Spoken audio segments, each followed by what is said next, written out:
So let me ask you this. What is happening in Hollywood that a guy that tough will be on the street waving a gun, screaming, they are trying to kill me? The whole time, they're trying to convince me I'm insane. They were trying to get me to take psychotic medication. I bounced. Now that sounds a little crazy. It's not crazy because the situation kind of warranted it. They were in on the whole thing. I felt so wronged. I felt so. Dave Chappelle is no stranger to controversy, but this time, Hollywood might be out to get him. The whole time, they're trying to convince me I'm insane. They were trying to get me to take psychotic medication. Why did Dave Chappelle walk away from $50 million at the height of his career? Why did he leave the United States altogether, only to return and face even more criticism? Why'd you walk away from $50 million? I wasn't walking away from the money. I was walking away from the circumstances with the newfound plateau. And why has Oprah been called out for her alleged connections to Hollywood's elite? Connections that some say could explain why Chappelle has been silenced for so long. Did your wife and children know where you're going? No. No, nobody knew. No. I bounced. Now that sounds a little crazy. It's not crazy because the situation kind of warranted it. Did Cat Williams accidentally put a target on Chappelle's back? Or was the comedian already a threat to Hollywood's power structure? Now, I've had to turn down $50 million 4 times. 4 times. Just to protect my integrity and that hole I was telling you about. Right. Because P. Diddy be wanting to party. And you gotta tell him no. Dave Chappelle's first big Hollywood moment came with Half-Baked, a stoner comedy he co-wrote with Neil Brennan. Picture it as the love child of Jay and Silent Bob and your go-to lazy afternoon movie. It wasn't a blockbuster. It grossed $17 on a $7 million budget, but it became a cult classic. Dave, just 24 at the time, wasn't thrilled with how the movie turned out, but he was proud. His work was up on the big screen. Is that a girl? Ah! Sorry about that. From there, Dave started pitching TV shows. One of his first meetings was with Fox. They liked his idea, but had a problem. They thought his show had too many black people. More specifically, they suggested replacing a black female character with a white actress. Fox claimed they wanted to add a different perspective to reach a broader audience. Dave wasn't having it. The sitcom was based on his life, and he grew up in an all-black household. Changing the cast would mean changing the heart of the story. Instead of giving in, Dave doubled down, saying, "This network built itself on black viewers, and now they're telling us we need white people to succeed?" Unsurprisingly, the deal fell through. But instead of keeping quiet, Dave spoke out, calling Fox's request degrading and disgusting. He said, "It made me want to vomit." That experience was Dave's first big red flag about Hollywood, and things were about to get even harder. Around this time, Dave's father, William David Chappelle III, fell gravely ill. Dave found himself flying back and forth between Los Angeles and his hometown of Yellow Springs, Ohio. During those trips, he realized something. He loved the small-town vibe of Yellow Springs. It was real, unlike the illusion of Hollywood. When his father passed away at just 59, Dave was heartbroken. His dad wasn't just his rock. He was a college professor, a civil rights activist, and Dave's go-to source for advice. But if there was one thing Dave knew, it was that his father would have wanted him to keep speaking his truth. So Dave did just that, on his own terms. It gave me a lot of strength to go through a lot of very confusing and difficult times. My dad used to say that his mind was his own. They could put him in a prison, they could do pretty much anything they wanted to him, but that his mind was his own. He bought a farm in Yellow Springs, surrounded himself with real people, and decided to focus on stand-up comedy. In 2000, Dave released his first hour-long stand-up special, Killing Them Softly, on HBO. Fans and critics alike called it one of the best comedy specials of all time. The world saw Dave for what he was, a generational talent. He wasn't ready to quit. He had an idea for a new kind of show, a sketch comedy series that felt personal, relatable, and packed with biting irony. After a few years of development, in 2003, Comedy Central gave Chappelle's show the green light. What followed was comedy history. Chappelle's show wasn't just another sketch comedy show. It was bold, fearless, and flat-out hilarious. Dave combined stand-up with pre-recorded sketches that tackled everything from race to pop culture, often flipping expectations on their heads. Remember Tyrone Biggums, the lovable crackhead? Or Clayton Bigsby, the blind black man who thought he was a white supremacist? And of course, the infamous "I'm Rick James B" moment. The sketches were edgy, way beyond what anyone else was doing at the time. Take, for example, the skit about a rich white family with a last name that's a racial slur. It was shocking, uncomfortable, and unforgettable. The first episode set the tone. If you don't like this, Dave seemed to say, you're not going to like the rest. And people loved it. At its peak, Chappelle's show averaged 3.1 million viewers per episode, nearly as many as Saturday Night Live. It wasn't just a show, it was a cultural phenomenon. Comedy Central struck gold when they signed Dave Chappelle for Chappelle's show. The series wasn't just a hit, it was a cultural phenomenon that redefined sketch comedy. The network profited immensely, raking in millions of dollars as Dave's genius captivated audiences week after week. For Comedy Central, the show wasn't just another success. It was a lifeline that saved the network from irrelevance. At the height of its popularity, Dave Chappelle was hailed as a comedy superstar, with his face plastered across billboards and his sketches becoming the stuff of legend. But behind the scenes, the reality was far less glamorous. For Dave, the success came at an unexpected cost. His contract with Comedy Central, which he initially saw as a gateway to creative freedom, turned out to be a binding nightmare.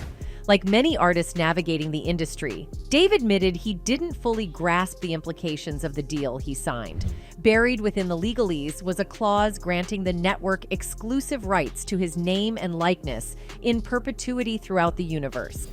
Oh, these contracts are crazy. You should hear the terminology they say in these contracts. To use your name and likeness in perpetuity throughout the universe. This wasn't just a quirky legal phrase. It essentially meant Comedy Central owned him. They could continue to profit off his work and image indefinitely, with little regard for his input or control. This realization weighed heavily on Dave, but the challenges extended beyond the paperwork. As his fame skyrocketed, he found himself trapped in the very success he had worked so hard to achieve. The adoration of fans, which should have felt like a triumph, began to feel like an overwhelming burden. During his stand-up performances, audience members would constantly interrupt his act, shouting catchphrases like, "I'm Rick James B." While those lines were integral to his show's humor, hearing them out of context reduced his work to sound bites. The nuanced commentary he poured into his sketches was overshadowed by their viral moments. For a comedian as introspective and thoughtful as Dave, this was devastating. Stand-up was his sanctuary, the art form that had propelled him to fame and fulfilled him creatively. Now it felt like a battleground where he was expected to perform not as Dave Chappelle, the artist, but as a caricature of his most famous characters. It was stifling, disheartening, and ultimately unsustainable. The breaking point came when Comedy Central dangled an eye-popping $50 million contract to continue Chappelle's show. On the surface, this seemed like the ultimate reward, a testament to his value and an opportunity to cement his legacy. But the offer came with strings attached. Accepting it would mean giving up even more of the creative control that had made the show so uniquely his. It also meant allowing the network to dictate his schedule, pushing him to churn out content at a relentless pace. Dave faced a gut-wrenching decision: take the money and continue down a path that felt increasingly soulless, or walk away from it all. In a move that stunned Hollywood and his fans, he chose the latter. He abandoned the show, left the $50 million on the table, and disappeared from the spotlight. But here's where it gets crazy. Cat Williams recently broke the internet when he revealed that Diddy also tried to entice him with over $50 million to attend his infamous freak-off parties. These weren't just regular parties. These were wild, unhinged events where Diddy allegedly sought total control over attendees, including their bodies. Now, I've had to turn down $50 million 4 times. 4 times. Just to protect my integrity and that hole I was telling you about. Right. Because P. Diddy be wanting to party. And you gotta tell him no. Cat also mentioned that there was a time when Harvey Weinstein, the infamous movie producer now known for numerous SA scandals, also tried to take advantage of him. According to Kat, Weinstein explicitly demanded that he perform S favors, specifically asking him to suck his wood in exchange for a movie role. They canceled me for talking about Harvey Weinstein before the thing came out, but he offered to suck my in front of all my people at my agency. Kat, however, stood his ground and flat out refused the proposition, not willing to compromise his morals or dignity, despite the potential career boost a role in a major movie could have given him. Anyway, back to Dave Chappelle. The aftermath of his rejecting the $50 million was brutal. Comedy Central, blindsided by his departure, quickly moved to damage control. They painted Dave as mentally unstable, fueling rumors that he had succumbed to drug addiction and was spiraling out of control. The media latched onto these narratives, speculating wildly about why someone would walk away from such a lucrative opportunity. The headlines were relentless, portraying him as a troubled genius on the verge of collapse. But the truth was far simpler and far more profound. Dave wasn't running from fame or fortune. He was running towards something more valuable: peace. Hollywood, with all its promises of glamour and success, had revealed its darker side. It wasn't what Dave had envisioned. Rather than sacrificing his integrity and well-being, he chose to step back, reflect, and redefine success on his own terms. When he returned, he set the record straight on Oprah's couch. It wasn't the money he walked away from. It was the oppressive, degrading conditions tied to it. Chappelle has pointed out how Black entertainers, just as they're on the brink of stardom, often find themselves caught up in bizarre scandals or emotional breakdowns. He mentioned Mariah Carey's sudden spiral after her $100 million deal and Martin Lawrence's infamous gun-waving incident as examples. What is happening in Hollywood that a guy that tough will be on the street waving a gun, screaming, "They are trying to kill me"? For context, in May 1996, Lawrence was picked up by police in a busy Los Angeles intersection after causing a disturbance by screaming at drivers with a loaded gun in his pocket. He then suffered a seizure due to not taking his prescribed medication. According to United Press International, Lawrence was seen walking in traffic around 12:30 p.m. on Ventura Boulevard. Officers apparently found a handgun in his pants pocket. Lawrence was then taken to Charming Oaks Hospital and Health Center. A bystander who saw police detain Lawrence said the police were forcibly putting their arms around him and trying to hold him down because he was fighting so much and yelling. His team said at the time he was dealing with dehydration and exhaustion. There is no handbook for it. I had to learn by trial and error. I was in it. The glitz, the glamour. I was making the money, had the cars, the ladies. It just caught up. 2 months later, in July 1996, Lawrence was stopped at a Burbank airport carrying a loaded pistol. Lawrence was served 2 months probation for the incident. In March 1997, he was arrested for punching someone in a nightclub and was ordered to perform community service. In any case, during Dave Chappelle's interview with Oprah, her line of questioning appeared to make him uneasy, particularly when she seemed to push him to admit he had been mentally unstable. Did your wife and children know where you're going? No. No, nobody knew. No. I bounced. Now, that sounds a little crazy. It's not crazy because the situation kind of warranted it. This interaction likely left Chappelle feeling unsettled, perhaps even unsafe, in her presence. Notably, he never returned to her show after that. What's even more intriguing is that in recent years, fans have begun to side-eye Oprah herself, scrutinizing her alleged connections with powerful and controversial figures in Hollywood. These associations have sparked debates online, with many questioning her role within the entertainment industry's elite circles. They were in on the whole thing. I felt so wronged. I felt so Rumor has it that she's been turning her back on Black artists and cozying up to none other than the snooty Hollywood elites. And get this, some of these elites include controversial figures like Harvey Weinstein and Jeffrey Epstein. For context, Oprah was once close with Harvey, and she even showed him sympathy even though he is a disgusting man, and he deserves to rot in jail.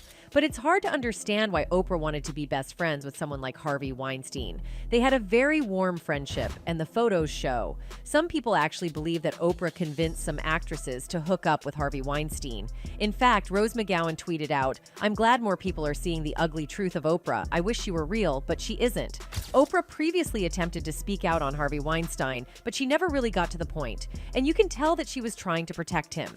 I think that this is Yeah, I'm always trying to look for the rainbow in the cloud, whatever is the silver lining. And so I think this is a watershed moment. It's hard to ignore the fact that Oprah, a self-proclaimed advocate for women, was super close to one of Hollywood's biggest controversial figures. And while her team can deny all day that she reached out to support him during his downfall, it's hard to shake the feeling that she's trying to keep some things under wraps. So did she stay silent because of what Weinstein could offer her in terms of connections and influence? Of course, that's why Oprah was trying to switch the narrative and make this about everyone else but Harvey. But we need to talk about the bizarre contrast in Oprah's behavior when it comes to dealing with people like Harvey versus dealing with someone like Michael Jackson. In 1993, Oprah interviewed Michael at his Neverland Ranch in what became one of the most watched interviews in television history. This interview was meant to clear up long-standing rumors about Michael, such as him wanting to become white, rumors about plastic surgery, and bizarre claims like him buying the remains of the Elephant Man or having a telepathic monkey. However, instead of helping his image, Oprah's approach raised eyebrows. She asked intrusive questions. I'm going to ask you this, and it's embarrassing for me to ask you this, but I'm going to ask you anyway. Are you How could you answer that question? I just want to know. I want to know. I'm a gentleman. Oprah's questions often felt accusatory, and she even pressed him on his love life and friendships with children, hinting that there might be something inappropriate. Her line of questioning made fans and even his family believe she had an agenda to tarnish his reputation, but the real betrayal came after Michael's death. Oprah supported the documentary Leaving Neverland, which featured Wade Robson and James Safechuck accusing Michael of misconduct when they were children. Oprah not only backed the documentary, but also interviewed the accusers, further angering Michael's supporters and family, who felt this was a blatant betrayal, especially since Michael had never been found guilty of such charges in court. While never forgetting any of the details that happened between us, but having no understanding that it was having no... The Jackson family and many of Michael's fans felt Oprah betrayed the king of pop to boost her own ratings. Anyway, what makes this a harder pill to swallow is that if you think Harvey is the only sketchy person she is connected to, you would be wrong. Back in the day, Oprah endorsed a healer from Brazil by the name John of God. Millions of people around the world saw Oprah, one of the most trusted voices in media, validate this guy, leading to an even bigger following for him. This is an interview I wasn't sure would ever happen. One of the most famous spiritual healers in the world rarely talks to anyone on camera. John of God agreed to sit down with me under a mango tree. But here's where things get really dark. Fast forward a few years and the truth comes out. John of God was running a massive operation. We're talking about HT, SA, and exploitation of vulnerable people, mostly women, who trusted him to heal them. The crimes this man committed were absolutely unspeakable, and Oprah had a front row seat to all of it. Oprah didn't just casually mention John of God. She praised him on her platform, giving him the Oprah seal of approval that everyone knows is pure gold. People trusted Oprah, so by featuring him on her show, she pretty much handed him a megaphone to reach more victims. He wasn't some obscure healer anymore. He was Oprah endorsed, and that gave him the kind of legitimacy that P-daters dream of. Medium, he's a spiritualist. He believes a great deal in God, and he practices this mission. But now that the truth has come out, and it's horrifying, we're left asking some serious questions. Did Oprah really have no idea what was going on with this guy? Or did she turn a blind eye because he was helping her build a brand of spiritual wellness that fit her narrative? Let's be real. John of God's abuse wasn't a small operation. He was running a full-blown T-ring under the guise of spiritual healing. So it's hard to believe that someone like Oprah, with all her resources and connections, wouldn't at least have heard whispers about what was happening. The rumors were out there, and if we know that now, what are the chances that Oprah, with her massive influence and network, didn't hear anything back then? Well, aside from misleading her audience, it seems Oprah might have also misled several African girls back in the day. Oprah Winfrey's dream of building a world-class educational institution in South Africa was born from a noble goal: to empower young girls from underprivileged backgrounds. She invested millions into creating the Oprah Winfrey Leadership Academy for girls, personally selecting 152 students to attend. But what began as a beacon of hope soon spiraled into a series of shocking scandals that tarnished the school's reputation and left many questioning the safety of the girls entrusted to its care. One of the first and most troubling incidents involved Virginia, a 27-year-old dorm matron who was accused of inappropriate behavior toward the students. Reports surfaced that Virginia had harmed at least 6 girls aged between 13 and 15. This revelation wasn't just damaging to Oprah's name, but also cast a negative light on South Africa, which had welcomed Oprah's initiative with open arms. Many critics argued that Oprah's failure to ensure a secure environment for the girls led directly to this harm. When the allegations came to light, Oprah didn't remain on the sidelines. She immediately flew to South Africa with a team of investigators to address the situation head-on. It was clear that Oprah was deeply affected by the news. In an emotional statement, she said, "It has shaken me to my core. This is one of the most devastating, if not the most devastating experiences of my life." Oprah personally met with the affected students and sought to uncover the truth behind the allegations. However, the legal system failed to deliver justice. Virginia pleaded not guilty, and despite the seriousness of the claims, she was not held accountable for her actions. Adding insult to injury, Virginia later filed a lawsuit against Oprah for defamation, alleging that the accusations against her were false. While Virginia's legal troubles ended, the storm of scandals at Oprah's school was far from over. The institution, which had been built with the promise of providing a safe haven for young girls, became a breeding ground for more troubling incidents. Not long after the initial scandal, the school faced another alarming situation involving physical altercations among students. One particularly shocking case involved a 15-year-old girl who allegedly threatened and intimidated her classmates to keep quiet about what was happening. This student reportedly told the victims not to reveal their experiences to parents or investigators. The result? 7 students were suspended for their roles in harassment, bullying, and inappropriate behavior. A letter sent to the parents of one of the suspended students revealed the disturbing nature of their actions, which included intimate physical contact, dishonesty, and intimidation. This raised serious questions about the school's environment and its ability to protect its students. How could such behavior occur in a place designed to uplift and empower young girls? Even after these incidents, the most shocking scandal was yet to come. Less than 2 years after the Virginia debacle, authorities discovered the body of a newborn baby on the school premises.